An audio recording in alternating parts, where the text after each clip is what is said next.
Welcome to Just Folks RI, episode 2. Woo! We made it. I am amazed that I had the opportunity to speak with Jill Fonnemann. If you're like, who's that? Jilly Beans! It's amazing. I can't believe she sat in a chair for like almost 2 hours. It was amazing. If you don't know who Jilly Beans is, she is a dear community friend, member to all of us. She helps with fundraising efforts. She is the beverage director at the Rat, artist, animal advocate, lover, owner, and she's just a great, fun person, totally unique. So I hope you enjoy this conversation with her. I know I sure had a fun time getting to know more about her.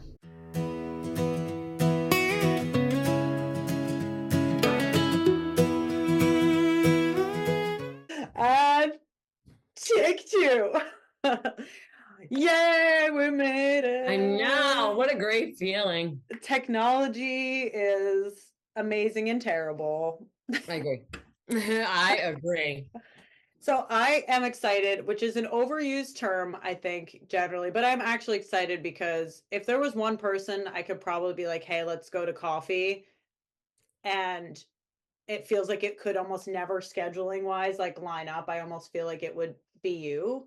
You are a busy woman. You are a beverage director at the Rat. You are an artist. You are an animal advocate and owner, and you help people in your community. And I feel like you're in 1,000 places at once. Mm-hmm. And I'm not the only one who loves you, but also doesn't like really know you. So I've had the privilege to work with you. I got to help you help do the back bar as like a low level bartender from my You end. were amazing. Let everybody know that you were amazing. And it was so fun. Like the community is so great, but I know you're a hard worker from experience. We've had you at the studio. You've did an art show here like Yeah. almost a year or two ago. I can't believe how fast time goes. You're here for the holiday ramble.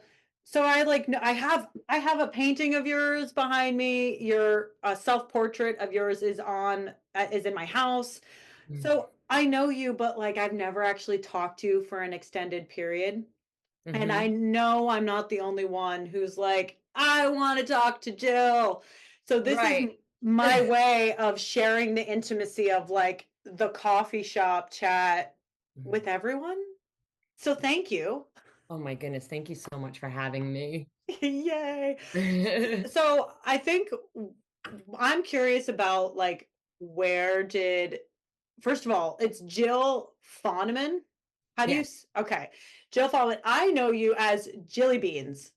Yes. A So I lot of think people do. a lot of it. So where did Jilly Beans come from? And I mean literally like that little like nickname of yours. And Hmm. then also like are you from literally Charlestown? Where are you from?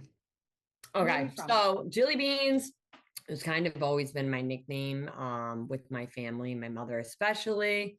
I just kind of ran with it. And when I started my Facebook account years ago, for whatever reason, I'm like, I don't want to put my regular name out there. I don't know why, because everybody knows my regular name. But yeah, it's just been a nickname forever. My name is Jill Fonnemann, Jill Marie Fonnemann. I was born in Westerly, Rhode Island. Um, and then I pretty much lived all over South County. Um, yeah. So Westerly. So what is it? Where in Westerly were you? Does that mean you were like a beach kid? Does that mean like you were always on the beach or like what was growing up in Westerly as like a normal person like? Um, so I grew up on John Street. And this sounds so Rhode Island, but on the street that Happy Holidays used to be like years ago. Because everything has kind of changed. My my mom would take us to the beach once in a while, and I really enjoyed it. Not a ton though, and not quite sure why, but uh yeah, I started off going to school, State Street School. Then I went to Babcock Middle School. I spent a lot of time outside in nature. Like I would after reading the book, The Secret Garden, being able to connect with the animals, I was like, that's what I want to do. And it came easily for me, stray animals, wild animals. And I think that was kind of, filling the void of I didn't have the easiest time connecting with other kids, and just had like, I guess, different interests than most kids. I spent a lot of time with my little brother. He's 2 years younger than me. I also have an older brother, 5 years older than me. But yeah, my brother and I were pretty much like outside a lot, like climbing trees, being like hellions. My mom would like tell us to basically get out for the day. One of those things like come home and street lights are on, like knowing that we were like close by my house and weren't really getting into trouble. I feel like there was a lot more of that. Like I know my husband, he's a bit older than me as well, but I grew up in Queens and there was definitely more of that, almost like locking the door behind you, like get out of my house. Yeah, my mom locked the door. Go do something, literally go do something and Yes. come back for dinner or when it's dark. Yeah, go outside and play and don't come back inside. But I appreciate that now. Oh, I used to go camping a lot with my family. That was like a big part of our lives. I don't know, like at least every other weekend, like we were doing it a lot. And I think at that point I'm like, I want to hang out with my friends, and like now I look back on it and I'm like, oh, how lucky, because I still am like an avid camper, and I love to be outside. Like I'm such a nature lover.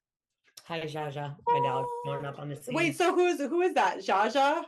Yes, that's Jaja. She is 4 years old. Here, come here. Up. Oh, this is my dog. She's a Sholuit Squintling. And it's great. It's like spelled like XOLO, super rare. No, I'm not gonna do anything. Oh, hold on. She like has this thing with her sweater. Come here.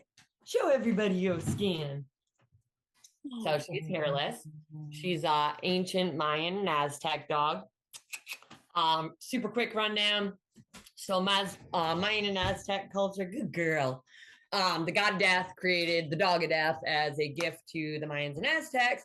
And that was the only way that they were able to navigate the underworld. So they're, like spiritual guides, one of the oldest dog breeds, definitely not for everybody. And essentially like 50% like a wild dog. So like, they're not a beginner dog, and I researched this breed for a long time, and I looked on the AKC site of reputable breeders, and there's about like 10 in the United States, because they are rare and they're just like a very protected species, and they're super special. But nowadays people are breeding them with everything, even if they might have health issues, and capitalizing basically on it, and people being people.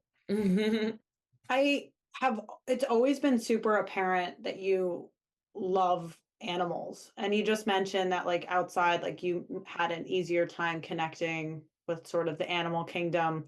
Yeah. And when did that first kind of click for you? Like, I would love to, I guess, to hear some anecdotes about you with animals and nature as a young person, maybe even as a child, just to get a glimpse of what that was like for you before. I mean, I think as we get more interested in things, as we get older, we get more like book learned about things.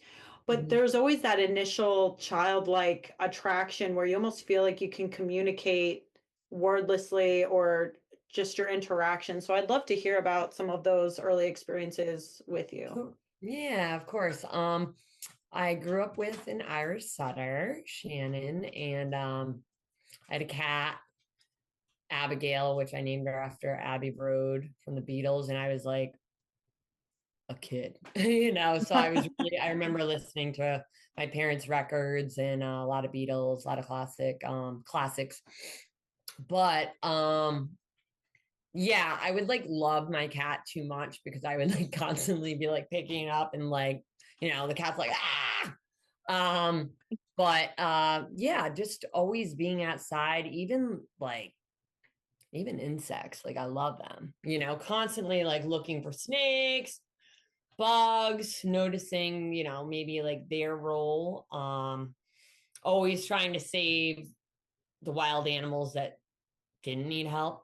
Like just basically loving them so much. But there was a point where, they would come close and like birds. And I've always been like very fascinated by birds. And, if I went over a friend's house, I'm like, where are your animals? Do you have any animals? And that was always like in the front of my mind. Because the animals, what they show you is the reality of who they are. They don't put on any airs. They're not going to be nasty just to be nasty. Um, they don't lie, like they don't know how to lie. They don't know, you know what I mean? It's just like I don't know, a possum has its animals have their moments, right? I recently we had a possum in our backyard, and it was we thought something had happened to it, and it was playing mhm. possum. It was playing dead so that my husky wouldn't bring it inside. Yes. That's like that and pooping are their two biggest ways, like self-defense actions, because they like, other than that, like they're so not helpless, but like they don't have anything else. They're not going to bite you, they're not going to scratch you, they're not going to attack you, like they're not going to run away, they're just going to Yeah, they're um slow. They're slow. I love them. I've definitely held my fair share of possum. um, oh, this was just recently, but I was driving from the pet store in Point Judith. It's like in the Marshalls and Stop and Shop Plaza, and it was at night, and Jaja, um, and the car in front of me hit it and drove away.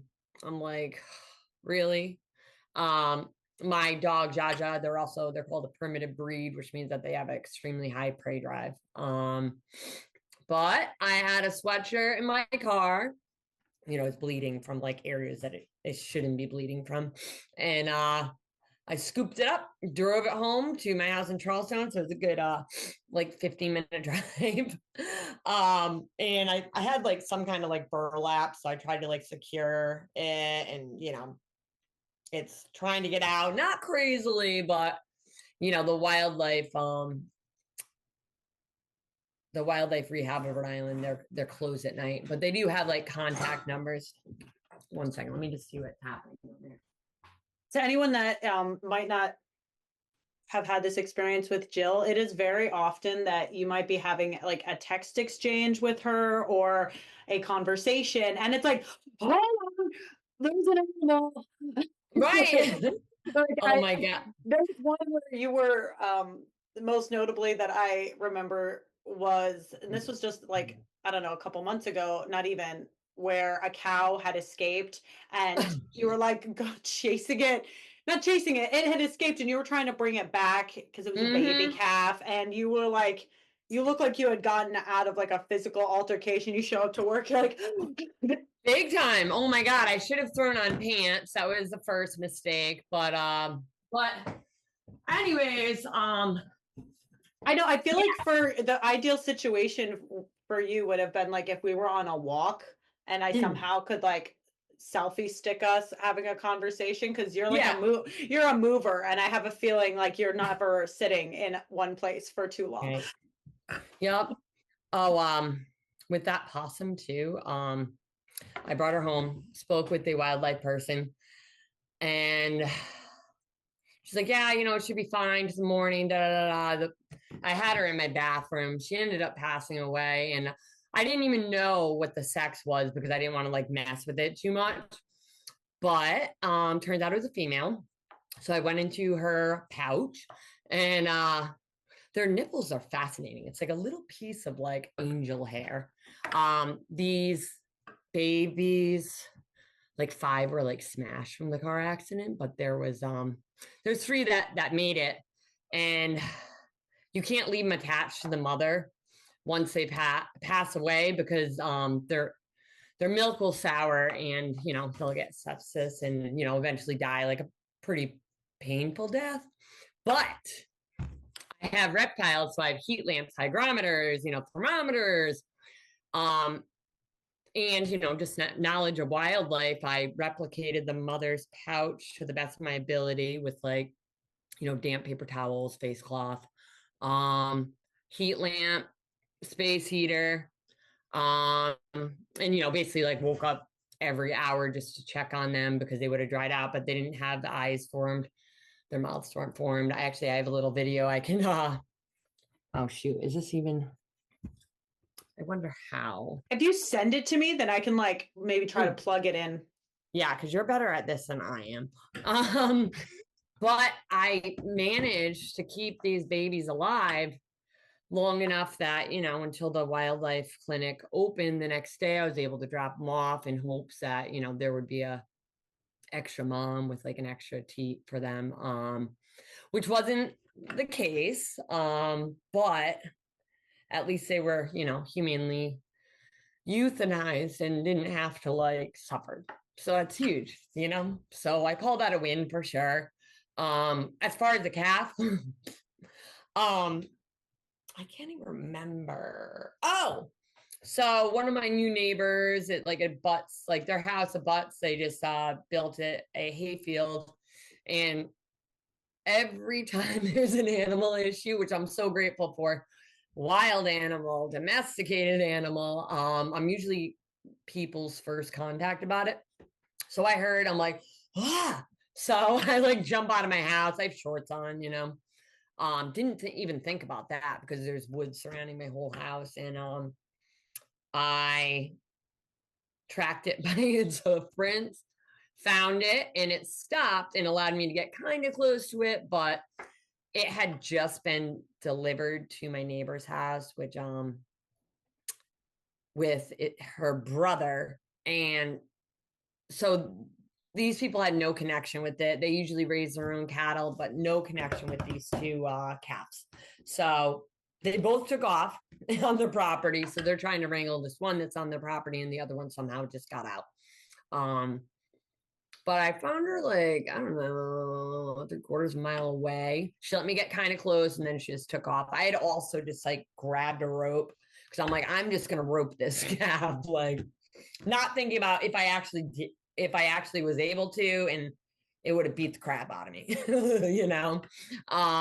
wasn't super tiny, it was like up to my waist, but yeah, just following it, losing it, tracking it again, and then it was just like in the thickest brush. And I had been talking to the owners, they just wrangled theirs, and yeah, nobody was able to catch it. And because if it was if it was allowed to like run, or like they weren't able to escape, I mean, a car could have hit it, a car could have swerved and hit a tree, hit a person. Like there was more at stake than like they just wouldn't have been able. And they've owned cattle for years and years, and it was just like in the thickest brush. So yeah, so I mean, what is apparent is your like follow through, because I feel like with animals, if you have them, and whether it's wild or domesticated, you get the good with the bad. Like if you raise horses, you've seen them come, and you've also seen the variety of ways that they can go, and you've got to have really like thick skin to be along for those journeys, because like you said, there are wins, and even sometimes the wins are also a loss. And that can be so hard to like navigate the heart space for that, because especially if you care so much, and you're not always the person who gets to make the final call, right? If you're like, maybe if it was all up to you and you had all the resources and it was your calf, maybe you do bulldoze a few trees to get that calf. But if it's not your calf, and they're like, look, it's a liability and could kill someone, you got like, other choices are made, and you're not always the deciding factor. So Yeah, exactly. I mean, it makes sense, you know what I mean? Like they were obviously very shaken up about it. It's not like, they were like, oh, well, gotta shoot it. Like they weren't not at all, So it was a sad event for sure for everybody that was involved. But yeah, they're unbelievable. Like they are like, what can we get you to repay you? I'm like, nothing. I'm just being a good neighbor. And I would do it again in a second, But you're kind of, yeah, I feel like you're like that. Like, I feel like if I was really in a pickle and didn't know who to call, I'd be like, I don't know why. I'm like, I'm gonna call Jill, even if I feel like we hadn't.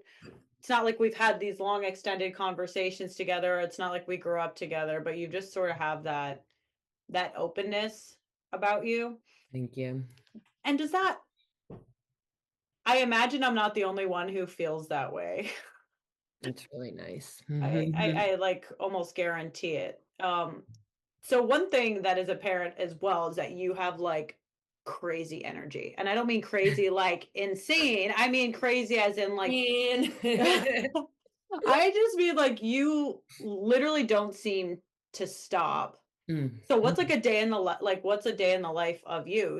You're working still right now. Like what are you up to these days? What's it like being Jill? Your house looks like it's super creative. I'm looking at like the art and the pictures and the this Yeah, like it's very maximalist for sure. Ooh. oh cool. Yeah, right. It Love has like that. full ceilings too. Oh, I love that. This super old house, one of the 10 oldest houses in Charlestown. I just totally messed this up.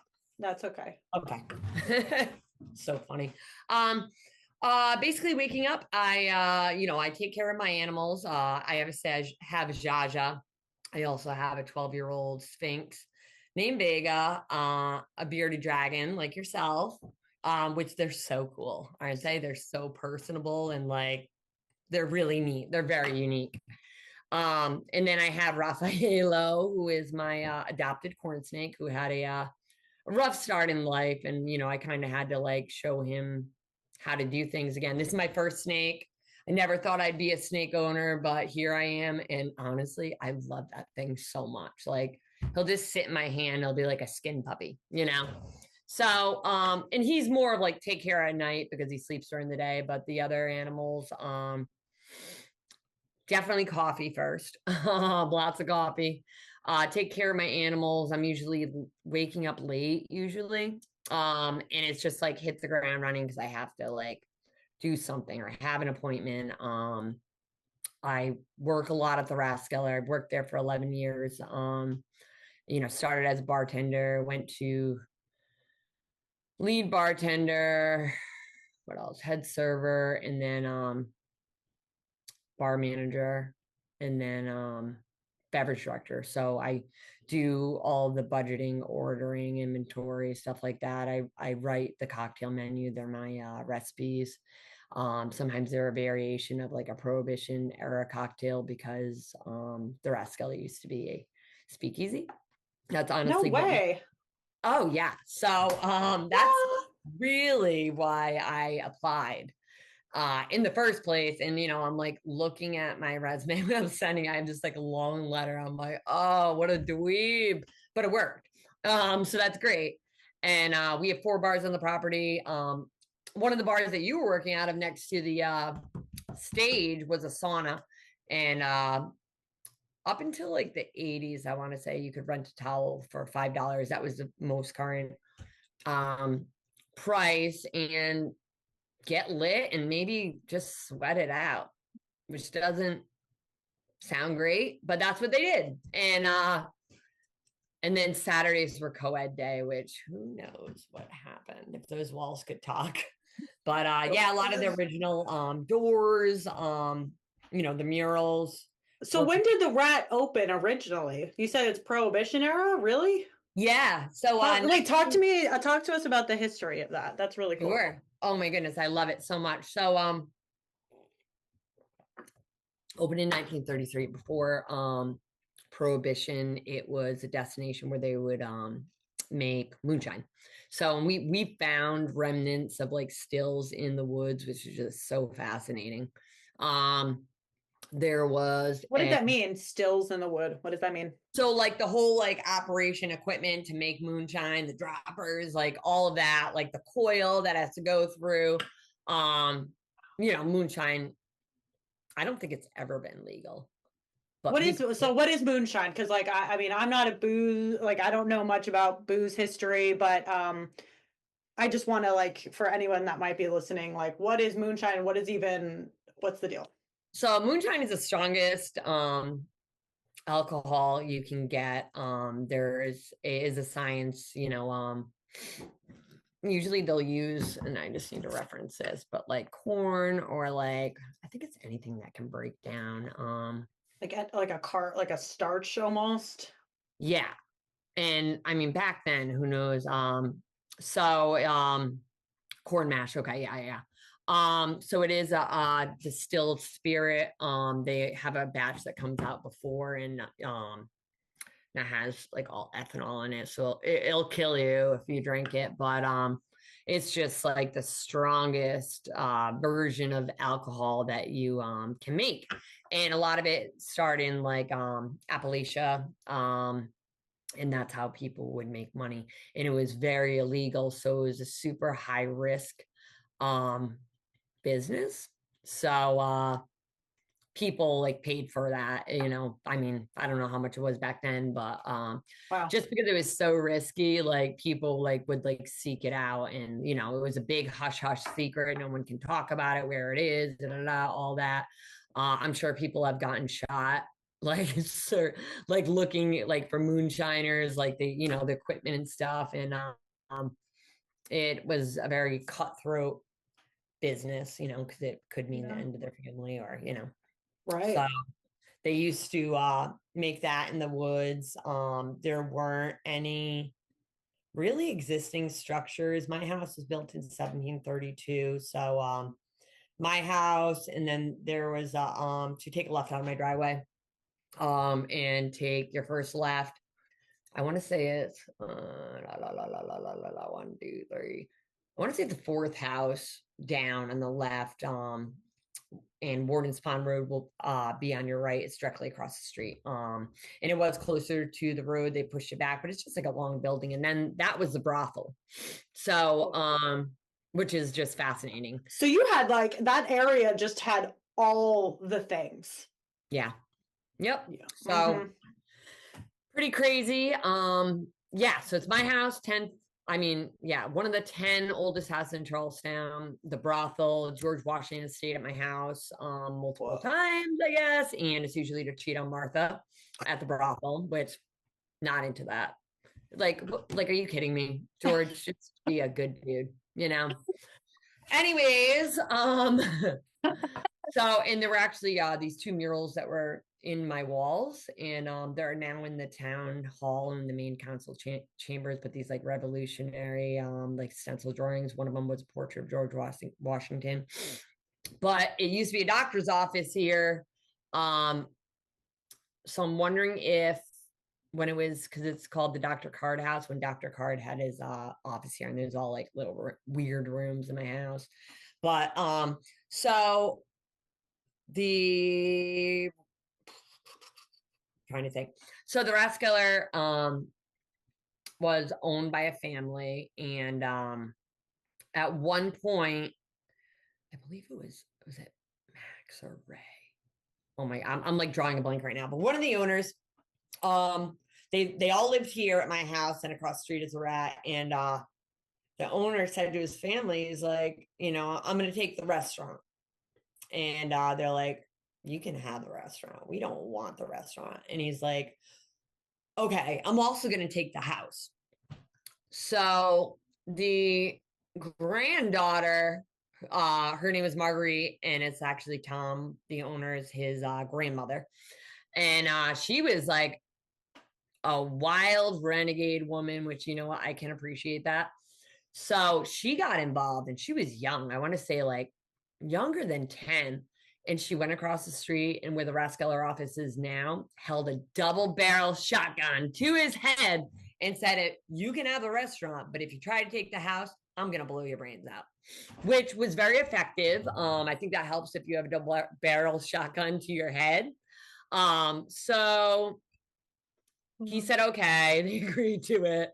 But yeah, a lot of history. There's a women's entrance, a men's entrance, which I'm like, why is there a separate entrance? But actually, the entrance is close to the parking lot, so I guess I'm okay with that. So it's short a walk.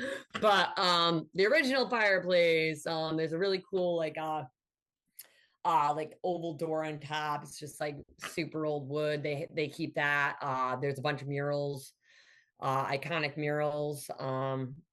Like art deco on the walls, and they were painted by the resident handyman slash resident drunk who like just got this super high bar tab, and they're like, dude, in other words, obviously, but they're like, you have to do something about this. So he painted the murals to pay off his debt. I'm not quite sure what would have happened if we didn't paint the murals, but probably not anything super great.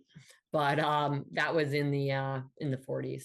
So we cool, right? So we had That is so a cool. big You know, store. like I feel like I could talk to you for hours about the history of a lot of things. Like I feel like you just have a repository of a lot of that. And I love no, it. yeah, like you go deep. And what I'm getting is that no matter what, you're going deep into stuff. You're not a superficials girl. Like you're like, if I'm gonna be at the Rat for 11 years, I know the Rat. Right. If I'm gonna make Prohibition, era cocktails, I'm gonna know. I'm gonna give it context. It's not just like a random, Google search or something. But that's so Oh cool. yeah, absolutely. I think it's important to research that stuff too for me. And I enjoy doing it. Just that whole era like piques my interest. Like Do you see any similarities between that, like between then and now? Like in history, are you feeling like a resonance between? I don't know, like you're talking about like almost stirring up the cobwebs of old places, and Rhode Island does that because we're obviously like an early colony, right? So there's so much like older pulse now. I mean, I know if you go abroad, they're like, haha, 1700s. We have structures from the Middle Ages and before, and I'm like, right, they're okay. like yeah, exactly. So, but for us, for this like still nascent nation, it's history for us, and Mhm. we are a part of it. And that also makes me think of some of the Native Americans, obviously, that were here as well. Yes. I think that's very important to remember that. I'm a huge indigenous person supporter. I think it is imperative that we don't lose that and we keep on trying to pass on that culture. Hearing it firsthand, obviously, but I think that's very, very, very important to talk about. And the bad stuff, like it needs to be heard. It really does. And I can't imagine putting myself in someone's shoes that, either them or their ancestors went through this horrible time. I, I like, ugh, I can't imagine it. So, Honoring those who came before. So the first episode of the podcast was with Vaya, and she kind of wherever she goes ends up making relationships with indigenous peoples and traditions. Like she was in Australia, and she kind of relates that to like especially with growing food. And because I feel like food is such a beautiful way to tie cultures in a way that is positive mm-hmm. and that honors. So, I like how did other people work with the land? How did they eat? Because it's like when you eat food from someone else's culture, I love it. there's something It's actually very tangible. I was about to say it's intangible, but there's something about the spirit connection that's happening. It's And very an intimate gesture for somebody to share their food with you. And I love that. And, I went out to New Mexico for like a couple weeks. I was bouncing around like Colorado or whatever, but we went to different pueblos. One of the best experiences of my life. So myself and my ex-boyfriend went to this place, Canyon de Chelly, and that's in Arizona, but it's basically like a smaller version of, say, like the Grand Canyon, but it's beautiful red rocks, gorgeous. And I was able to go on a horse ride and have a man from the Navajo tribe guide me, which it was crazy. I'm like, I want a bratty horse. And I got a bratty horse. He was an all white horse. His name was Timmy. Which is also really funny to me. But we sped around, like he let me like kick it into hike. It was the most beautiful experience, one of the most beautiful experience I've ever experienced. And he would tell us about the history. There was a bunch of Western movies that were filmed there, pointing out all the petroglyphs, what they mean, what they still mean to people. Yeah, it's funny. And my ex-boyfriend was like, I have a backpack, it's too much. And like, a backpack, jacket. So I had my backpack, my jacket tied around. So I'm like, give me your backpack. So I put it on my front, took his jacket as well. And I'm kind of leading the way. And I pass this beautiful Native American man, like just everything about him, like his horse, it was just like picturesque. And here I am, white girl with like blue hair, like waving to him with my backwards hat and just like galloping across these wide open spaces. It was just so incredible to have that experience shared with me, and see like the ancient ruins like built into like the rocks, and how their civilization lived, and how they were massacred and that was taken away from them. And it's just really shitty. It really is. But I'll never forget that experience. Like I said, that's one of my most favorite things that I've ever done in my life. I feel like art too, and I want to ask you about your art, but I feel I mean, I think these days it's I'm not saying anything controversial to say that there's so much like space between us, like sometimes energetically, and it's almost like we become tribal and think people who think a certain way or this way, and not even a left right dynamic, but just Yep. it's like the algorithms feed you things, that put us onto these little camps. And I think that the way for healing and connection, even with people that we disagree with, is like art and culture.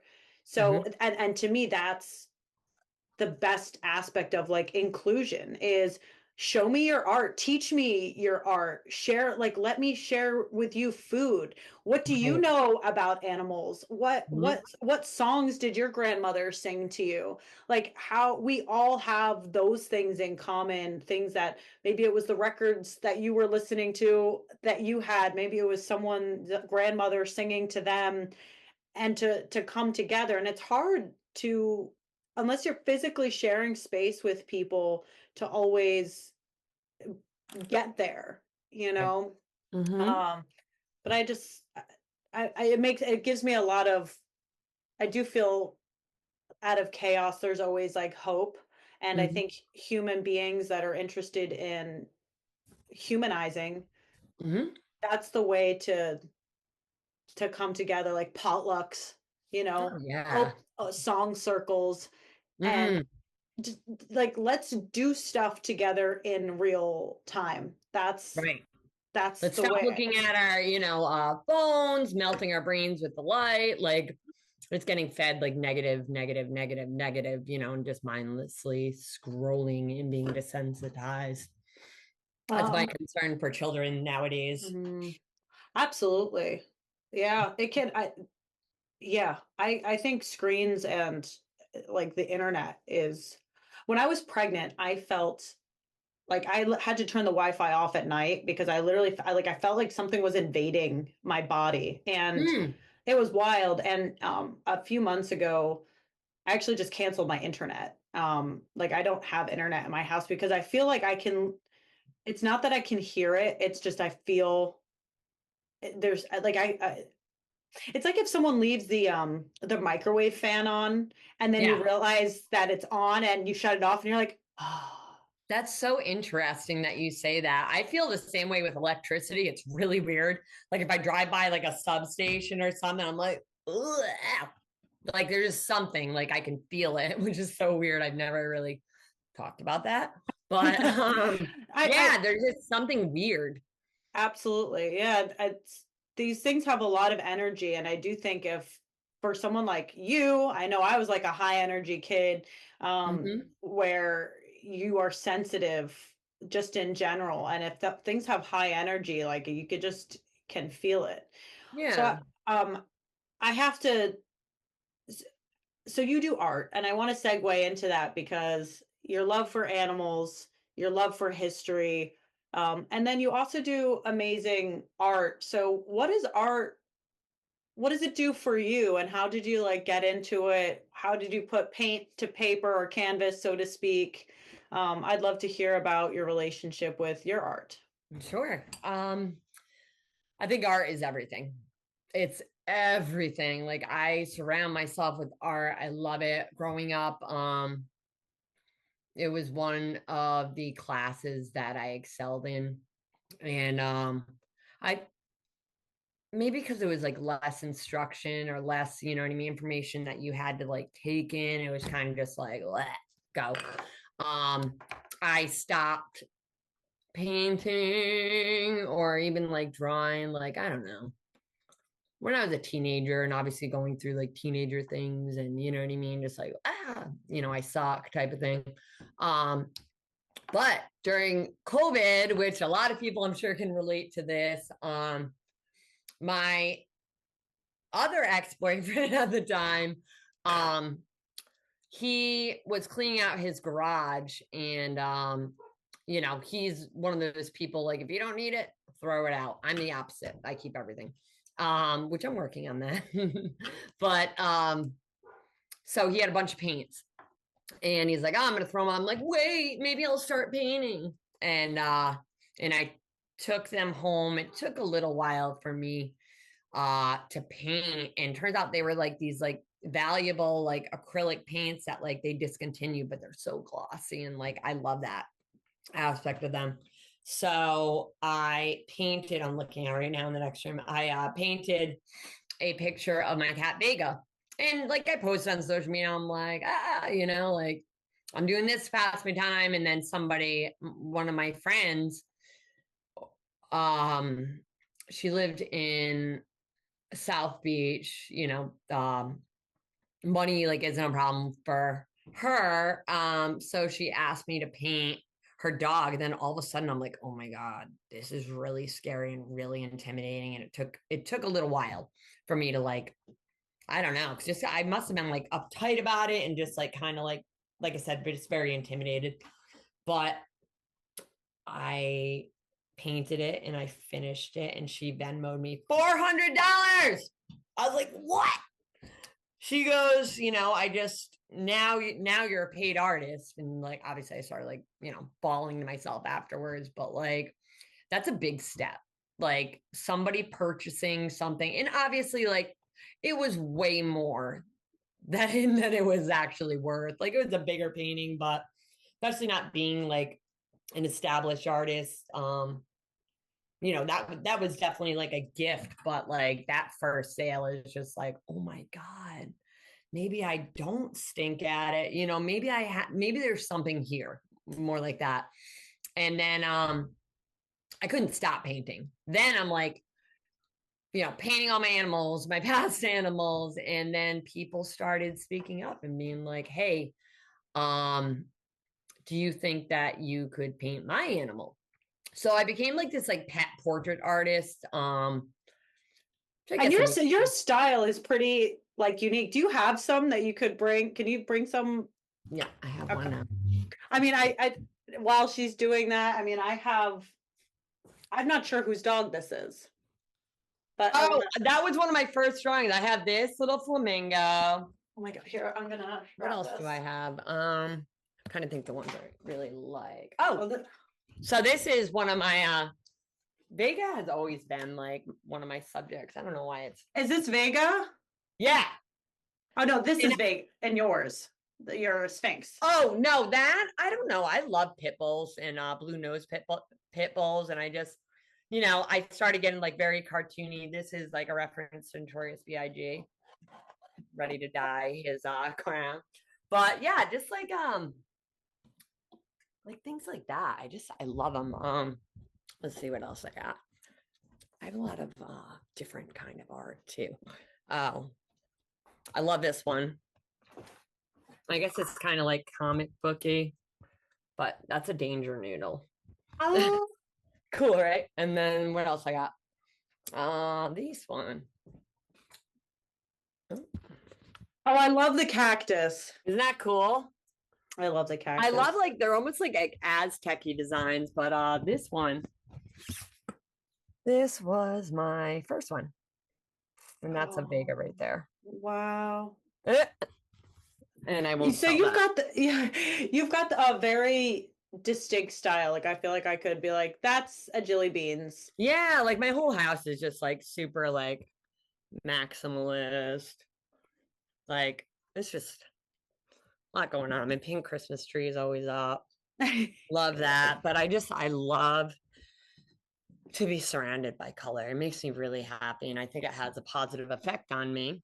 But yeah, I just love that loud, like invasion of color pretty much. But yeah, that's about it. And I'm not sure how many I've sold so far. I saw there was like a recent post you did. You were doing something outside.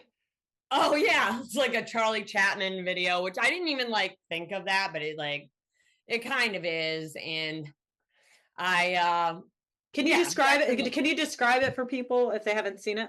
Yeah, of course. So I throw an annual Halloween party. I'm very much into Halloween. I know everything looks super colorful, but I love like dark art too, and like horror. And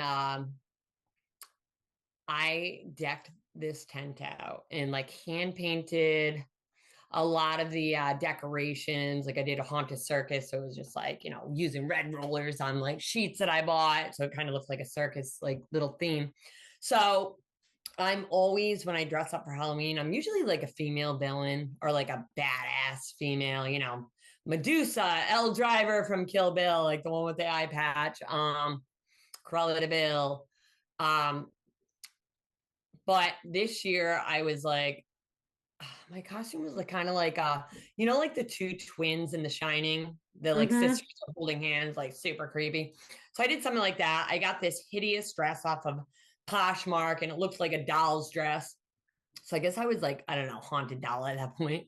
But so in the video, people know me as like being dressed up, but I'm also like, Carhartt bibs, and like, so I had my bibs on, rain boots, and then a hair, like a shower cap. And because I'm like, I am not, like last year I got paint all in my hair. Like I'm not doing that, like I am a tomboy, but I'm not going to paint in my hair. I've spent way too much on it. And yeah, I'm not playing like that. So, and I combined like, because I was like putting out a lot of posts of like pictures and videos of me. I'm trying to get clearance on something else that, we'll talk about later. But I kind of just want to like show off with some bartending stuff. So I had like 2 spray cans, shaking in like a way that like, like mixology stuff to shake them up. And then I like took it, I like flipped it up, caught it. And like, I don't know. I'm a very like loud person in my movements and everything. Used to be a dancer, like ballet, jazz, hip hop, but like, kind of threw that into that. And then I had the dress, the blue nylons, and like the light blue nylons, and then the socks. And I'm like, all right, I need to like put some blood on them. So I'm like spray painting it, like really getting into it. And like Jackson Pollock, like taking the paintbrush, splatter everything.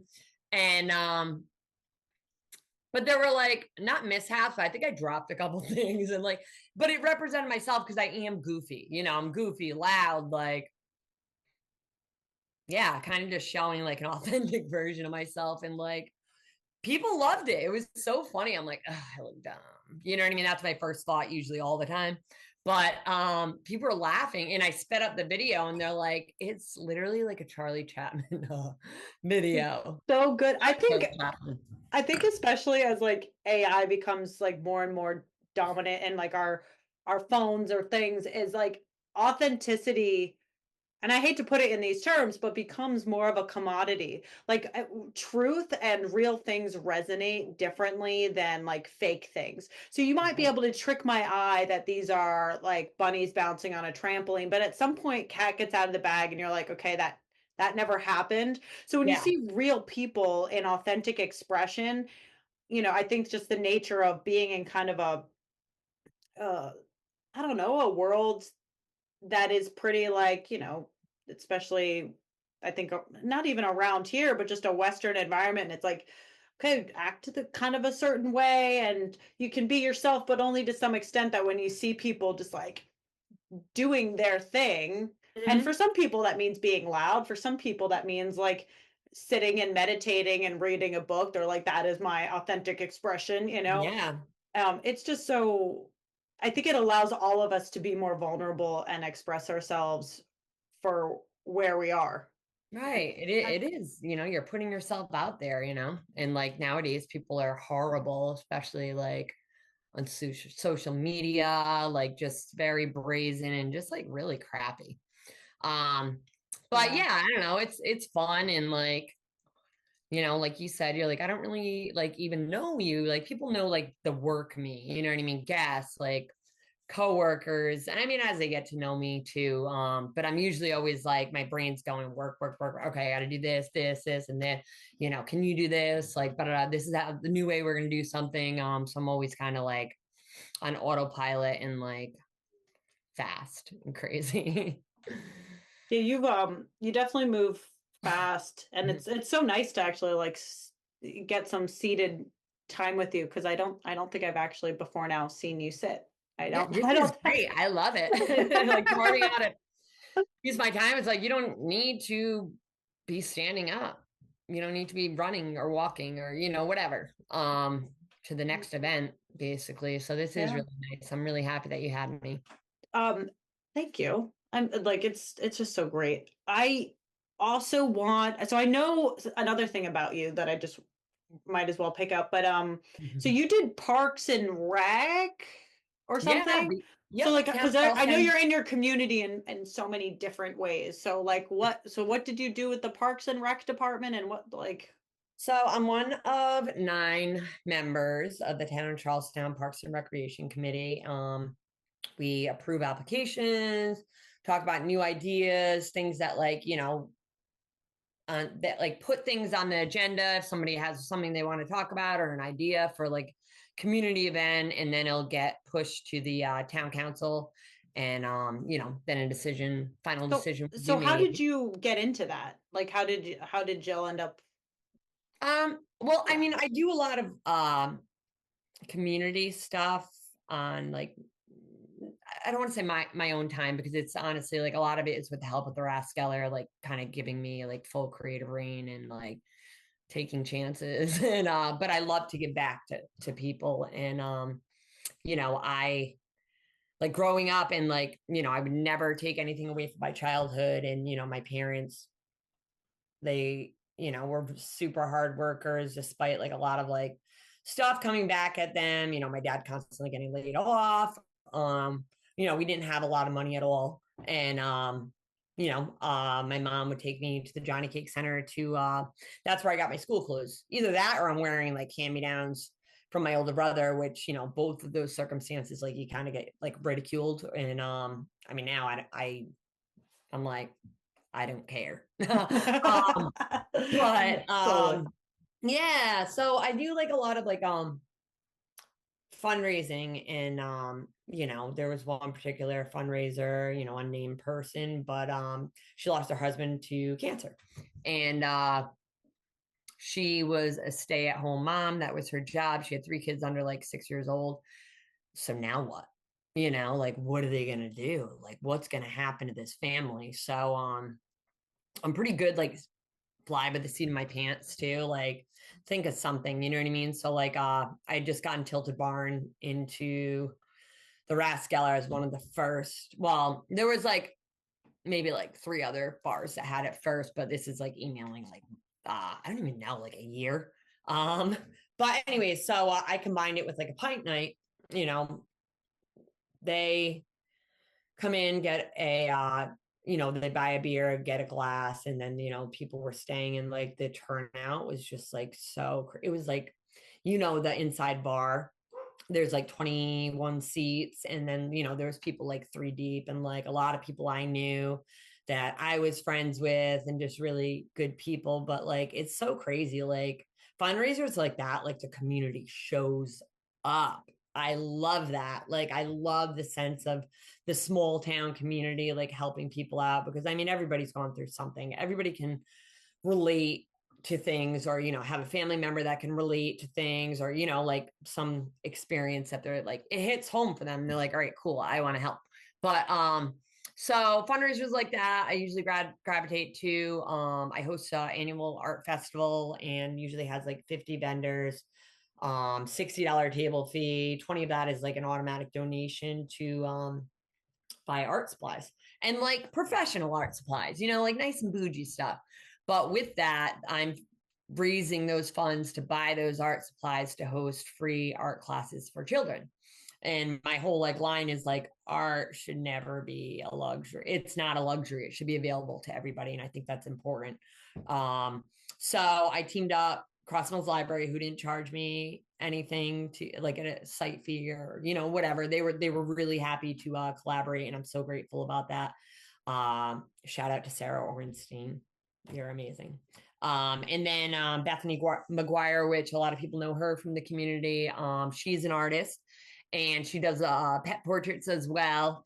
And so I approached her and asked if she would be into leading class, and she was. It was really cool. There was I think like 12, and it was all young women. So I did like a targeted like a age group. So I was like, all right, teens need the most help. I know I needed the most help. So they showed up. I didn't want it to be a social gathering because like I had a lot of anxiety when I was younger. And I think that's because I didn't really like have like a lot of connections with other kids. So I spaced everybody out, and it turned out one of my friends, who I think that works at the Rathskellar, she doesn't anymore, but it's who I got my corn snake from. So her daughter was bullied, and got out of the regular classrooms, was homeschooled, and it turns out there was like 4 other it was all young women. So 4 other young women that had the same story. And then I didn't find out until later, but I guess there was a couple of the bullies at the class too. And I don't know, everybody kind of kept to themselves, and like, like practice their brush strokes with Bethany. And then they kind of just like, started painting, and like these young women are so talented. It's ridiculous. Like the yeah, the amount of talent was just incredible to see. So anyways, by the end of the art class, they were all kind of exchanging their social media profiles or phone numbers. And it turns out some of the bullies and the people that were bullied by them, they got together. So that's really cool. I love that. I'm a huge bullying advocate, anti-bullying advocate. I mean, obviously. And anyways, like the fundraisers, I try to give people opportunities that I may not have had. And I don't know, I can just empathize. You're like resourceful as heck, because what I'm hearing is this thread of like what spaces are available, who is interested in collaboration, and how can one thing feed another. Like I come from a pretty like entrepreneurial mindset. But I don't always think of like the carry through, like I'm like, okay, buy ingredients, like I've got the cafe, right? So buy ingredients, and I'm good with process and turning it around into something that people might want on like this commercial level. Yeah. But it's not always, you're not always thinking of the next step. Like it's ingenious to think of, okay, $20 of the table fee is going to go Mhm. towards this next thing. And what happens down the line, I mean, I love that at the end, it kind of was a coming together for these girls, because Mhm. it's like what I was talking about earlier. There are these divides, things that maybe superficially we think, oh, we're so different. But if we can actually get into a room together, and we don't even have to all be at a round table talking, even just in our own separate spaces, doing something human together can just like break down these barriers and walls in a way that is so profound. And I mean, that's something that they're going to remember for such a long time. I mean, that's so beautiful. It like makes me emotional. I really, Oh, me that's too. Oh my like that's what it's God. about. That's Yeah. if you're acting like a leader in your community and participating, I think that's like the best iteration of it. And I think, like you said, art, you just said earlier, art is everything. And I think Mhm. that's the thread right there, is it can be everything. It's what makes us so human. Right. Um, And it breaks like, I don't know, like the bulliers. I mean, the bullies, they didn't have their friends to fuel them. So they were taking that out of that equation, because I do think that it's a lot of like learned behavior. You want to, be accepted socially and, maybe act in a way that, later on in life they do regret that. Um, mm, I've sat down on a lunch table before and had everybody get up, like, and just because I did like grow up pretty poor. And like I said, my parents, it's not through lack of effort. They had at least one job, two jobs sometimes. Like I said, my dad was getting laid off. At one point, he was picking apples to like put food on the table. And I'm so grateful for that. And maybe I inherited some of that drive. Um, with like the whole like resourceful thing. I've worked in the restaurant industry pretty much my whole life, had like a few other jobs. I'm like, I'm gonna get out. No, you're not. I like live there now, and I think it takes a certain kind of why am I thinking psychopath? Because it's not a psychopath, but like mindset to just go, go, go, go, go. And one of my downfalls is sometimes I don't celebrate. Did you hear that? The Zaza. thing down upstairs. Mhm. Anyway, so I don't sometimes take the time to like celebrate victories, and I'm always trying to be a little more present, but ultimately I'm always like next step, next step, next step, next step. And I love throwing events and bringing people together. um So um you are on to like a neck, like you've now, so you did Parks and Rec. So I'm not sure how, I'd love to hear how you kind of got into yeah. doing Oh yeah, that. that was a question 5 minutes ago, sorry. No, that we sojourned, which is great. But maybe if you can link that into, you are now running for town council in Mhm. Charlestown, and I want to, this whole podcast is not like a political podcast. It's not like that. Right. I'm not a Charlestown resident. So I'm happy to talk to anyone who is running. I wanted to say that. So it's, Yeah. this is just people having conversations. So I kind of want to ask you more about like, as I'm someone who knows you as just being in the community, you are doing all of these things. Mhm. So now you find yourself running for town council. How did that come to be? And like, what does it mean to you as the person? And what does it even mean to do that? Like, what's the work involved in trying to make that happen? So give me some context for just like you as like a public servant, and not just kind of the community member. I think most of us kind of have already seen you. Yeah, well, I think somebody had suggested being on the Parks and Rec Commission, and I looked into it. I think it's really cool. I'm an avid hiker. I love our open spaces, and I thought it would be really cool to represent that. And it's fun too. Like I get along with every member that's on there on the commission. But it's really fun, and it's empowering too. Like, oh wow, I can do this, like, and it helps with like self-esteem and like keeps me maybe driving forward like a little more. Mm. So yeah, I've been on that commission like almost 3 years, subcommittee. And then um things changed, and I'm still on the Parks and Rec. We Our whole community suffered an extremely tragic loss with the passing of Rippy, Richard Rippy Sarah. And he was the vice president on the town council.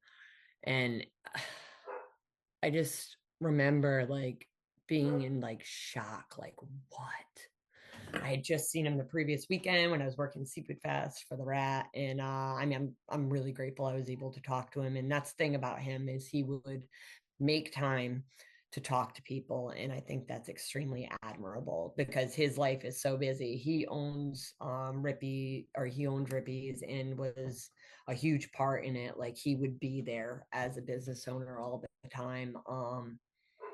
So it was really a terrible loss for the community, his family, colleagues, like people, his patrons, because he like connected with everybody. And like I said, he made time for everybody. And it's just I can speak to that. So we were like the new kids on the block in Charlestown, which in a small town, that's always like, there's some people who are like, let's check out the new place. And then some people are like, who are you? I'm like, we'll see. And that's natural. Totally understand. But I remember feeling like he was just so kind. He came in and like ate a couple cinnamon rolls and like introduced himself, but in a really like low key, humble, beautiful way, and was just like, "Oh, I'm gonna tell everybody about you guys." Like I and it wasn't even for that, but just the way he was just like a regular person, came to check it out, tried the thing, and was like, "Yeah, like let's do this." And I just love that. I think business competition is great, but it's so much better when we can collaborate and lift each other up because at the end of the day, we're all like people behind the scenes, especially small businesses. Like we're all just trying to make it happen. right.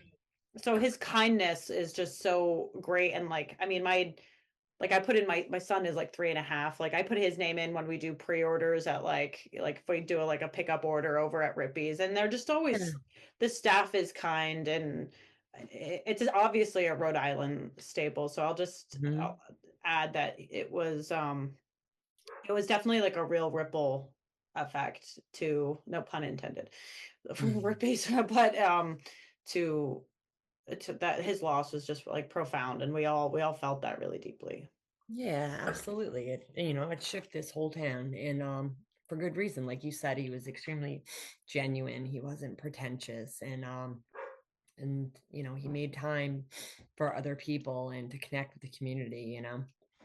And he was vice president of the town council, so the remaining 4 members, somebody is going to be appointed to his position, and basically there's an open seat. And somebody jokingly um suggested it, and I'm like, I am so busy. Like I can't. And so I said no. I'm pretty sure I said hell no, like strongly. And then I was like, you know what, it deserves a fair shot on me, like thinking on it, sleeping on it the next, like next handful of the days after that. And then I'm like, why not? I'm like, I don't think I have a shot of winning, but why not? And and if elected, I have to give up my seat on the commission. So I mean that gives me a little more time too, but I think I'm just like, I would love to be a bigger part of the community, and make a difference. I think that's like my mantra: make a difference, make a difference. You know So what I mean? what does town, and this sounds dumb, but what does town council do? So the regular town council, they'll have meetings. It's basically listening to the community and thinking of ways that they can better the community with all the residents like best interests in mind, preserving our historic town, um, our open spaces, our dark skies. And, we have Westerly, South Kingstown, Narragansett, adjacent towns, and we're still we're different. It's like the houses are historic, and there's a strong sense of community here. But anyways, yeah. So they meet at the town hall, people will show up, they have public comments. So, everybody is able to be heard, which I think is fantastic because honestly, everybody in this community counts, you think something, say something, you know what I mean? Like if you feel a certain way, say it. And I'm sure there's other people that, that feel the same way that you do. And I think it's great and a beautiful thing that people can come together and brainstorm and not one person's making a decision on the whole town. And so it's really like a collaboration. I feel like whether you're on the council or not. Yeah. So, what do you feel are I think every election has its issues, so to speak, in the sense of certain things are more top of mind. right. And so obviously on a national level, there are things that have become more top of mind, but for the town of Charlestown, what do you feel are the top of mind issues? And are there, I guess, what are your general thoughts about those? Because I feel like it almost would be the elephant in the room to be like, hi, Jill, come on, talk to me about art. And by the way, you're doing this thing, but don't talk about it because I don't Might as well just bring this bad boy out. December in all Charlestown residents. There it is. So wait. So I know you did that in a goofy tongue of cheek way, but do you mind holding it up and just show so okay. I can't. Oh yeah. Yes. So December 2nd, Jill Fonnemann. It doesn't say Jilly Beans. I was kind of surprised it didn't. Well, yeah, that was a whole thing in itself. Because everybody knows me as Jilly Beans. Yeah, I can imagine that was a conversation. So yeah, tell me about the top of mind issues that you think Charlestown residents care about when they're making this decision on I think it's a special election, right? Because of the circumstances. So kind of on voting day. And yeah, what's your take? And we don't have to get crazy in the weeds on anything. No. I would love to. Because this is information I'm putting out there. I think people are responding in a positive way because, I am a fresh face, maybe I'm the unlikely candidate, which is fine because I honestly I almost like it when people underestimate me. So, I can be like, maybe I'll change your mind, But first and foremost, I want to work to maintain the low taxes that we have in town. For sure. There's another, it's called the Affordable Housing Initiative.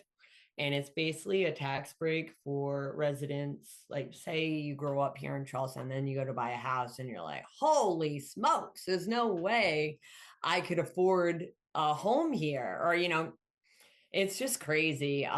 So maybe, and our senior citizens, we all know they're on a limited income. So it gives them a chance to be able to actually reside in Charlestown and not have to go somewhere else. Because of is affordable housing, and I'm not trying to play dumb, but I think that those words are used a lot. So are these more related to new developments or related to keeping residents who are here able to stay here? Because rising prices, obviously, and if people, you could have your home paid off, but if the taxes get crazy and you're on a fixed income, but your family's been here. So what is affordable housing in this context for Charlestown? It could be both, existing structures, maybe a new development. And I will say that nobody's looking on whatever side they're on to light this town up and, overpopulate it at all, I've also spoken with some realtors who, local realtors who are, 100% on board. Obviously, that means, more sales for them, but ultimately, year-round residents will help our economy for sure, our local businesses. So, there were the past 2 years of the council, they like every council member has been amazing. It's been a little bit of a change from beforehand, where council members, it just translated like their ideas, it just translated to, we don't care about kids, and this I know that's going to be taken out of context, or we don't want new residents in this town. We want to keep rural, so does everybody else. So that they would go to like extreme measures and like really like sensationalize it and just like pass on like propaganda. And that's not the case, and I think it's important to care about other people, regardless of what financial bracket you're in. One thing, so we have volunteer fire department. We don't have enough people on the fire department. So if my house is burning down, I have to wait for firefighters from our surrounding towns to show up. I mean, that's ridiculous and embarrassing. So who knows? Maybe it would translate to more volunteers. And you mean like having more year-round residents helps to bring stability, Yeah, to absolutely. the local economy and to the public services that Right. are Firefighters around. are everything. Like that is any first responder. Like being in that position is so admirable and it's so necessary. That's the thing. It's Because so I know that one thing that it is tough. I mean, I think in this area generally, because we do have like a tourist season. People come, and it's not just Charlestown. Charlestown, I think, was like a little secret, and the cat's out of the bag. Charlestown's awesome in summer, and so there's a huge yeah. influx. But obviously, a lot of seasonal rentals, and you can't blame people who are homeowners because they're also trying to make it work for them. So they'll have kind of more of a winter rental season, or maybe they live here in off season, and then in summer prices go up. And that's kind of smart real estating, as a homeowner potentially, but it also, I lived in a town in Colorado for a while where 70% were absentee homeowners, and it basically everything was an Airbnb, and there were only like 100 of us that were like trying to be there full time. Right. And it was really, really hard. It was hard for the businesses. And it was, just sort of led to more of like a slow degradation of like the local culture if people aren't there living all the time. Right. So, Exactly. So uh, I mean, I'm all in favor for that for sure. It's a big one. And another good example, with like giving back and everything is like making our children in this town a priority. Whether it's say like supporting education, the schools, like quality education, sports programs. We have sometimes kids traveling to other fields outside of our town because the fields may be like pitted.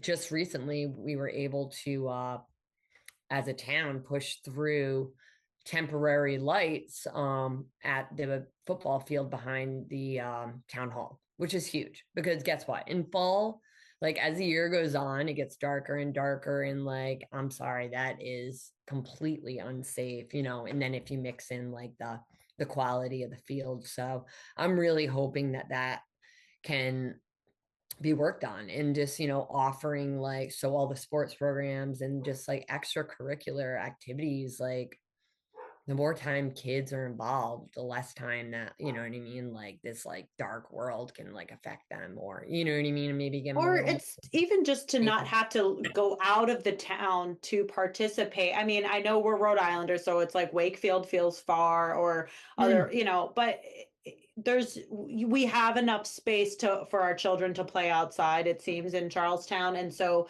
if we yeah. can support that, and I know that is, we there's a lot of kind of more retiree demographic here, and Right. balancing the needs and desires for like a quiet rural living with also like, well, there are also families that have young children that take up space and make noise, and they should, you know. Mhm. So balancing, all of that is, I mean, as long as someone is a thoughtful human being engaging in conversations, this should be doable.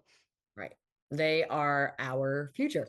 I mean, it seems like a no-brainer. I Right. mean, to some people, I guess. So, and other and top of mind things that you think Um, Charlestown residents might be thinking about. Definitely supporting the local businesses, working in the restaurant industry for one of the handful of businesses. It's very important to me.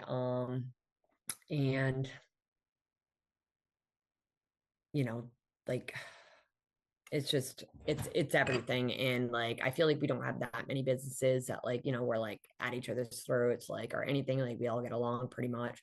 But working at the Rathskellar for the past 11 years, like I love that place. I want it to succeed. I want to do whatever I can to maybe even help that. Um, Mm. in like, fundraising and like, I don't know, Mm. just like getting it out there, spreading the history. So I'm a huge supporter of local businesses. Obviously I love the outdoors. I love nature. So working on protecting our environment, our breachway, that's huge too. Mm. The open spaces, like I'm such a star child. I love any sky event. Like I'm out there till like 3 o'clock in the morning, going like beach to beach, you know what I mean? Like Mm. that's very important to me. Mm. And the health of our environment. And then obviously with the breachway, brings more visitors in the summer, which translates to more money for everybody. So Absolutely. that's very important for sure. But Mm. trying to think to do. S- Oh, another thing, everybody notices, there's a bunch of like vacant, rundown eyesores, like blighted, empty buildings, like all up and down Route 1. So I don't know. I'd like to propose, if elected, a task force to maybe address them. See what exactly is happening with them, and just try to make Charlestown, even that much more beautiful. Maybe people Mm. driving in like, oh, like it looks seedy. It's not like adding to our Mm. town at all. So, but I, right off I, the rip, I I propose think that's, I love, I like the idea. I mean, I know like a task force can kind of be like, oh, more bureaucracy, but I think I love the idea of, I think architecture is important, and modern day, so many buildings are just like ugly, or even when they go up, like they might look new, but there's just almost nothing special about it. And because Charlestown does have such a deep history, like, like you have, like for a good example of a local business honoring a building's history would be like at Ben's studio, right? What they've done with the Wilcox Tavern, or more, I guess what I could say is what they haven't done with the Wilcox Tavern is That's a good way to say it. Yeah. it's like, because these places have a pulse and a history, but there's also a way to maintain, like, I know, and I know they're not in Charlestown, but DMP Painting has done some great restoration kind of things along. I've seen Route 138. I know there's like I just see some of their work around. So to bring some love to TLC, to the architecture that exists, I think would be huge in inspiring the people that visit and live here. Right. You're preserving history. And that's a beautiful thing. Hmm. It really is.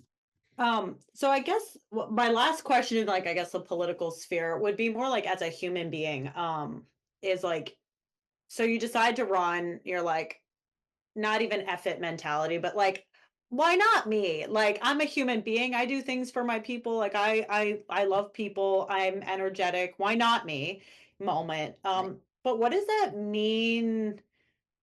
Like, what is that? What is logistically? How does that change your life when you decide to run for even like a a small election in this like little Yeah. microcosm of Rhode Island even. Right. Well, before I list everything, I will say that I feel like the fact that I can be a strong voice for the people, because I'm not afraid of anything at this point. Like growing up, there's nothing anybody can say to me that hasn't been said before, or do anything to me. So I think being an underdog growing up,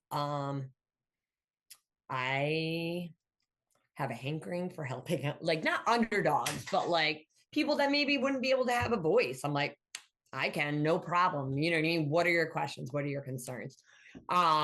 So running for local office starts out with signing. There's so many papers. There are so many papers throughout the whole process. First one is declaration of candidacy. Basically, you are just announcing that you are willing to throw a hat in the ring if you get the next steps accomplished. So step after that, without like, after registering with like board of election, would be getting signatures. And basically, it's not saying that people are going to vote for you, but it's just recognizing the fact that you want to be a candidate. So they ask you to get at least 50 signatures more, just because, if there's like any hiccups, somebody actually isn't a registered Charlestown voter, they all have to qualify. So they recommend doing that. So I did. So I did over 3 times that amount. Who is they? Who's they that's like offers recommendations or sorry, yeah, like town clerk. They would guide me in that aspect, being like, hey, listen, this is why you have to get so many signatures. And then they would be the residents, registered Charlestown voters. You basically ask for a signature. A lot of people say no, which is okay. And I would just like follow it up with, well, I'm not saying that signing means that you're going to vote for me. It's just like, you see me out in the community, and I was, in front of the mini super, just saying that, like, all right, this girl wants to run, so they would basically sign their name and address, and you would turn your papers in, and they would see exactly who qualifies, as like somebody that is recognizing that you are going to run. But I'm always like, if I'm gonna do it, I'm gonna do it really good. So I did get over 3 times that amount. And like, I don't know, I think it was like 164 people. And maybe to like prove to myself, I'm always trying to level up and maybe show to myself that, you know what, I am worthy of this. You know what I mean? I truly believe it, and I can do it. Look at this. I already had these people standing behind me. There was a small handful of people that like, I'm not going to vote for him. I'm like, that's okay. No problem. So, after that, you have to start a campaign account. I learned how to do that, separate bank institute. I don't think it has to be, but I chose to do it that way just so everything is like, out there.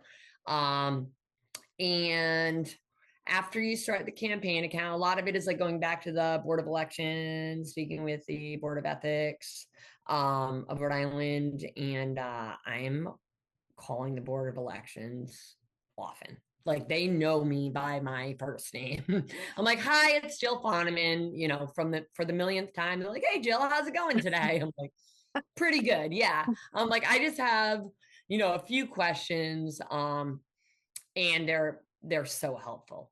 And probably because it's my first time running too, and they want to like offer encouragement and provide direction. So I'm very grateful for them. So start a bank account. The name of my bank account, it would be like friends of, instead of just having your first and last name. So, and then asking people for money, which I hate it. I don't mind asking for money, like in a fundraiser. Like, I love it. It's for like, someone else. Yeah. Like, I'd rather gouge out my own eyeballs and then like, hey, can you give me money? Like, I hate it, but I will say that to people and like, just be like, and so what is the, why I'm asking about these things at all is because I think transparency is big. in general with elected anybody, no matter Mhm. what level you're at. And I just think sometimes the process is like, how does this even work? So, like, what are funds even used for in a camp? Like, what is like, what do you like? What's your next buy top of mind? Good Like, what do I need to buy next for the campaign? question. So, signs were designed. So, like, signs. Oh, yeah, that's the beginning. Like that's the first step is to like get a sign design and one of the women that's on Parks and Recreation Commission with me, Jody Frank, her husband, designed the signs and they came out great, you know? And so then I had to buy the signs and signs are a lot. Signs are a lot of money. The next step is designing they call it like mailers. You can, you know, hand them out and you after you get those designed, you have to buy those. They recommend buying 5,400 of these mailers. Um, so that cost adds up, and not to mention like postage stamps. So who's they for that again? Is that like just like town? Like who's helping you to like I mean, I'm sure it's a kind of a group effort. You're just trying to do a thing, but Yeah. I do have a lot of people supporting me, which is amazing. And Charlestown Residents United endorsed myself, and then one of the other candidates, who's a Republican, Laura Rom, and they gave us, you know, like they gave us both like that's the same amount. Um, so that's interesting. You have one group in Charlestown that is supporting a Republican and a Democrat. right. Yep. You you don't hear that a lot. No, no, you don't. Um, but I mean, it's a mixed grill on in that group, and they are the most current group in Charlestown. First one would be the Charlestown Citizens Alliance. So this one is a little more. The Charlestown Residents United is, you know, they're a little bit more progressive. And I'm not even going to get into the la la, Yeah, but they're not crazy about each other. sure. Yeah. So They're the two main um political organizations that are active and advocating for Charlestown residents. right, and you Okay. know, the Charlestown Residents United, the group that endorsed me, you know, is basically saying, hey, listen, we don't want to light up our dark skies. We don't want to ruin that. We don't want to overdevelop. We have the same interests in mind as you, and put it lightly, the CCA doesn't believe them. That's like the most diplomatic way I Sure. could put it. Sure. Um, and you know, is getting loud about it, which is okay because everybody deserves to have an opinion.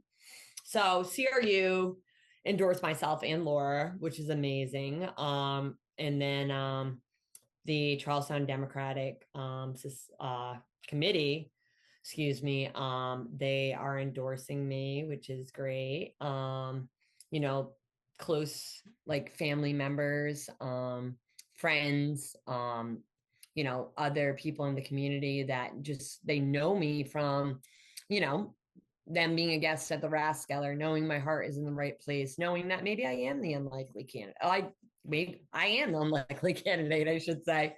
Um, and believing in me and trusting me that I will make, you know, and like to the best of my ability, like the keeping everybody in town, like their welfare in mind, you know, at the end of the day, like we're all striving to be the best humans we can be, and it's definitely a practice, but and that's pretty heartwarming that people think that of me too, so that's pretty cool to see. And you I have know, I do you if there's anything that because like getting into like I believe politics is first and foremost done at literally this level. Like yes. because people can actually know each other. Hmm. Like it'll be like we are like our it might be your kids or like your parents have memories of how we all played together. And so it's as close to like a village you know, governing itself as it can be at a local level, and there are reflections that get, as it gets bigger and bigger with more and more people, it's like I can imagine the complexity grows, but to me this is like the most real we can be with politics. And so I think it is in some ways the most important, because it's like the voter actually can know you versus like maybe on, a congressional or state level where it's like there's just no Or way even for city everyone. council, you know? Right, Yep.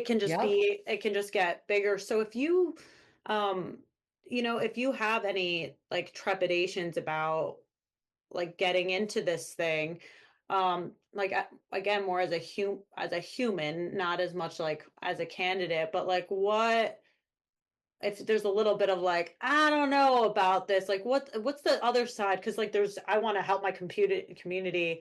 I feel like I could rock it. I think I can hear voices and hear different voices. Like I hear that in you. But Right. there's gonna be hard days.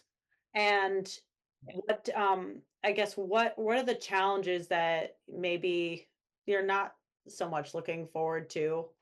And Mm, how do we navigate? Like how are you gonna right. get through the hard days? Right. Yeah. No, I mean it's a lot of pressure. It's a lot of information thrown at me. I'm learning so much through like books, like YouTube videos. Because I want to make sure that I can represent myself in, the most informed way.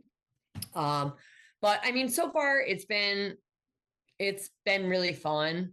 Um, in terms of like the signs and getting signatures and like starting the bank account, getting donations. Everybody has been super generous, by the way. Um, they the next step is going door to door. And I'm not looking forward to that. Like, I mean, I am, but like I'm not crazy when people knock on my doors. Um, I don't know, it's almost like an invasion of privacy, but I know it has to be done. You know what I mean? And like the people that aren't interested in speaking with you, and that's okay, you know. Um, but and like I don't know. It's not like super dangerous, but there's some risk to it, I feel like. You always, go with somebody else and, bring a mailer or like a door hanging. And it's not talking to the people that intimidate. I just feel like I'm going to be like interrupting people's lives, and I have to be Mm. strategic on times that I do it. Making sure that's not like you're getting your kids ready for school. Like I forgot to make the lunches. You know what I mean? Like just going a million miles per hour, be like, oh, what the heck? Like your doorbell ring. Like I'm, Right.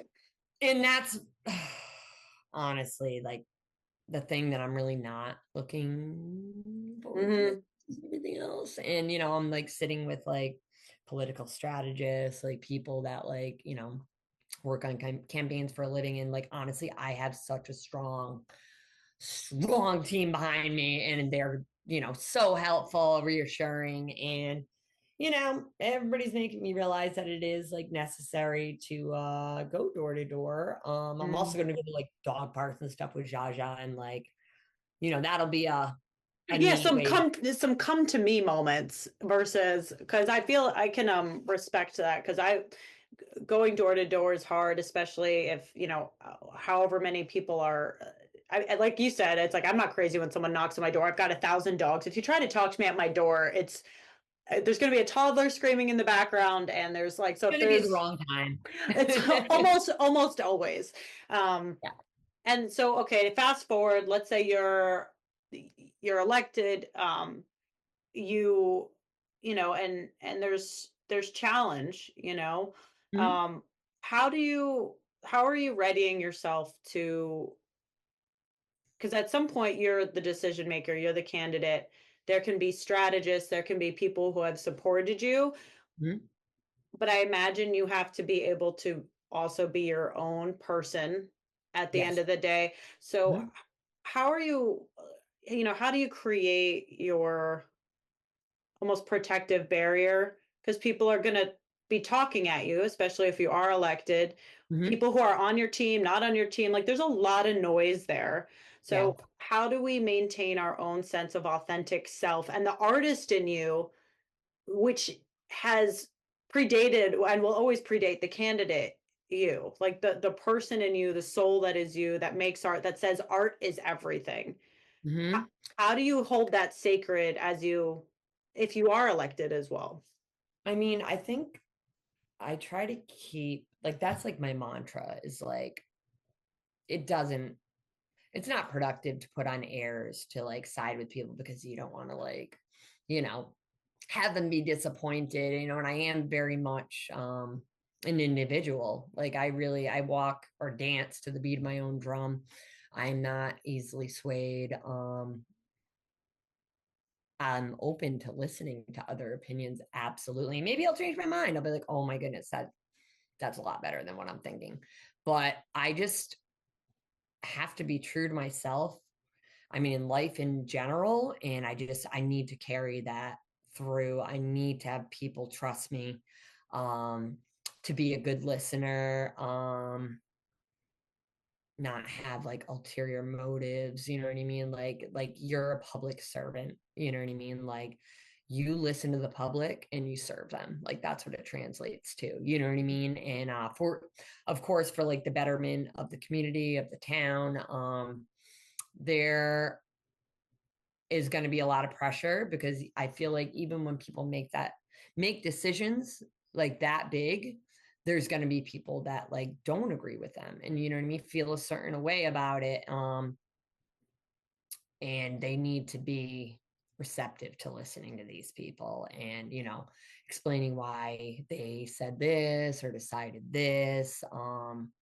But a lot of it is just going to be like bringing the community together. But you know, Charlestown government right now, like they always they always use the term like fully transparent government. So that's what I'm looking to do is be a part of that, you know. And I just need to keep true to myself.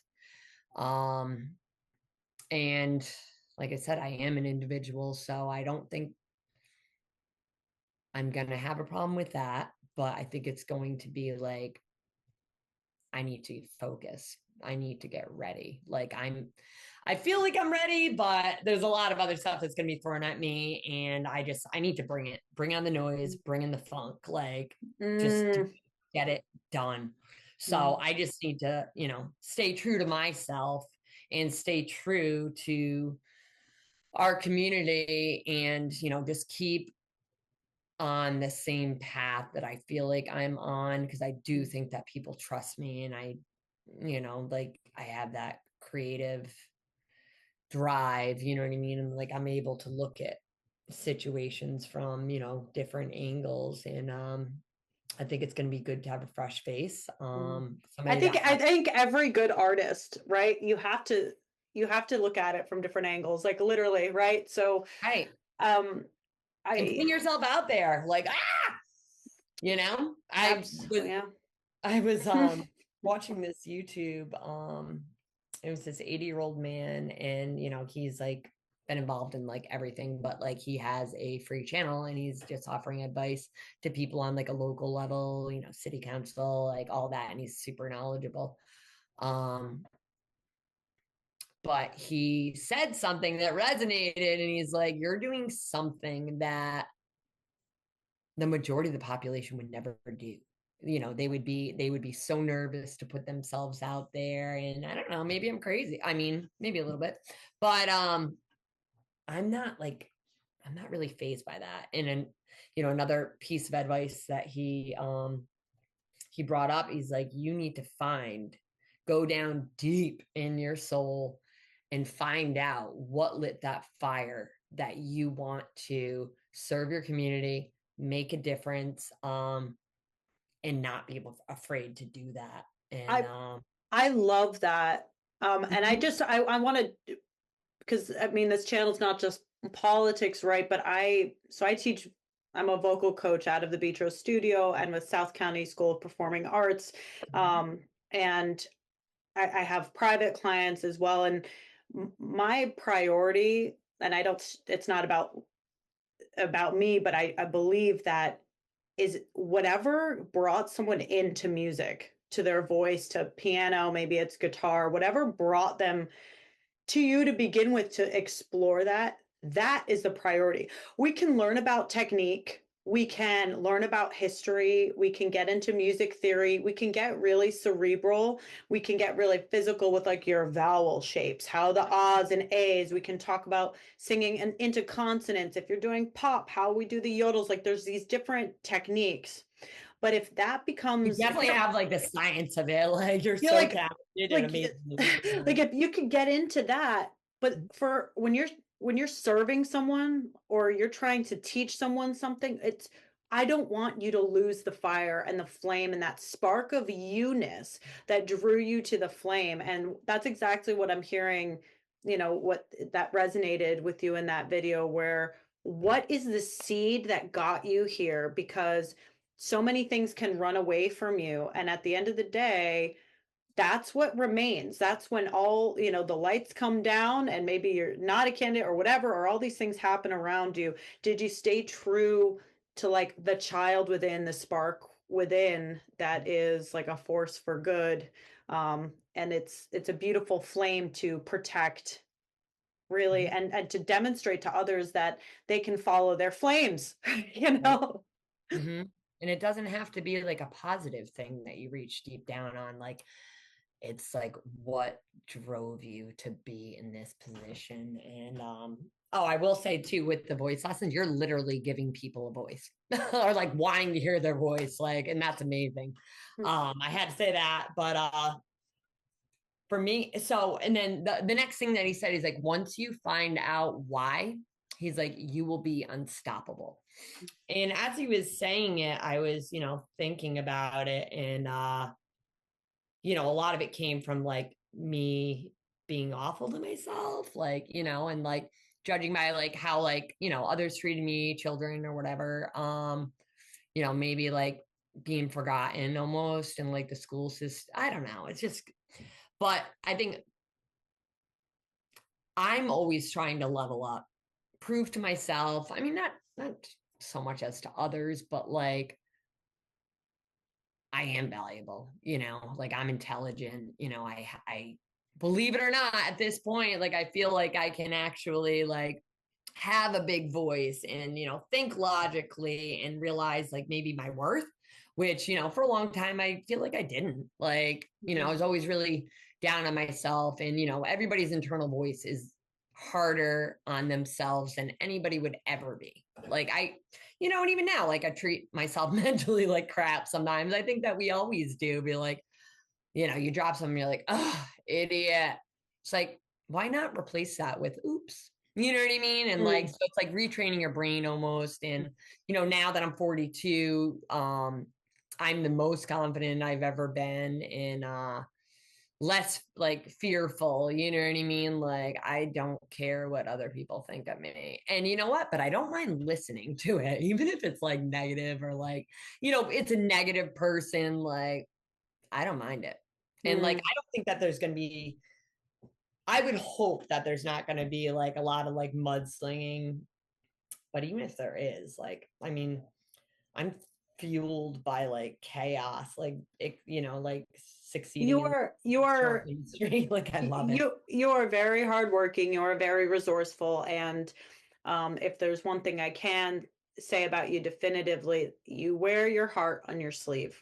So there's no real like wondering where you're at, I think, which is a breath of fresh air for anyone who is trying to participate in just like local community stuff. So I feel like that's a great place for us to close today. I love the art that you make. I appreciate you coming and sharing your space and time and sitting for this long. I know. We've been hanging out. I love it. It's always a after thing. this, I'm totally going to be driving all around town, planting signs. Yeah, hopefully people driving by won't be like yelling out negative things, but if they are, that's fine too. We got to see some of your art and the things that you're passionate about. And I know you're a huge advocate for so many other issues. I know mental health is a big one, and being an uplifting voice for people. So I'd love to have you come back, and we can continue these conversations. So thank you again for your time. I know it is busy for you, being a working person, also being a candidate, also being an animal lover and owner and friend to so many people. So thank you. Namaste, friend. I'm so happy and grateful that like you even thought about me to like do this. Like this is the first podcast I've ever been on. So thank you for breaking that barrier down because the first time for anything is like intimidating for Yeah. sure. Like, oh my God, what am I gonna wear? And I'm like, girl, just stop it. You know what I mean? That's not what it's even about. Like, Amen. we're analyzing and like, having ruminating thoughts. So I thank you so much. And it was just nice just to like speak with you. You know what I mean? Like we've worked together a million times, but a lot of it is like go, go, go, because that's how the restaurant industry is, Yeah, absolutely. Well, Well, thank you, Jill. Big hug. And my mom specifically said to give you a virtual big hug. oh, So, I love you so much and your mother. Like you guys have been so helpful and supportive of me, like in so many different ways. And like I'm just so grateful to meet people like you and connect, like and make a friendship. You know what I mean? Like it really means a lot. You guys are so kind and you guys help the community so much as well. So I think that needs to be spoken, whether or not you want to say that about yourself, that's really what is happening. You know what I mean? With like supporting events. You guys gave me my first art show. Like most people don't have their first art show, and like I'll never forget that ever. Like ever. The holiday ramble, I'm going to be there. You guys give me the same spot that I love every year. You know what I mean? Like your mom has bought paintings from me. You have paintings. Like, thank you. Thank you for being you guys. And you guys absolutely make a difference in this world. So thank you so much, Jill. Yay. I know. Oh, All right, I'm gonna puke. It's all too cute. Isn't it the worst? Like, oh. All right, we'll stop now. All right. All right, love you. Mwah. Love you too. Thank Thank you so you. much. I appreciate it.